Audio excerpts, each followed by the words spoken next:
Hey there! Today we're diving into a common problem encountered when trying to implement a dynamic class bound to an avalonia data grid.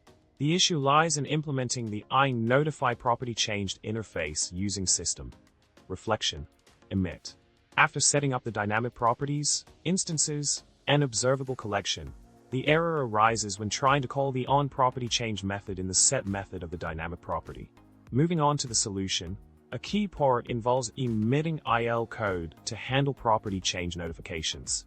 By carefully pushing and popping elements onto the stack and branching based on the property change event status, we ensure that the event is properly invoked when a property changes. This detailed process ensures that the property changed event is triggered appropriately within the dynamic class implementation. Continuing with the solution, understanding the IL code generated by the compiler sheds light on how the method handles invoking the property change event. By following the compiler's approach of checking the event's existence, creating a new property change event RS instance, and invoking the property change event handler, we ensure that property change notifications are triggered correctly in our dynamic class.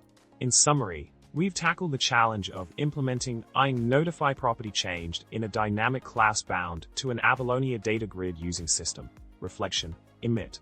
By carefully crafting the IL code to handle property change notifications, we ensure that the data grid reflects any changes made to the dynamic class instances. With this workaround in place, you can seamlessly enable data editing in your avalonia data grid bound dynamic class. Thanks for tuning in. Don't forget to subscribe for more tech tips, like this video if it helped you out, and remember to comment with your thoughts or any questions. Until next time, happy coding!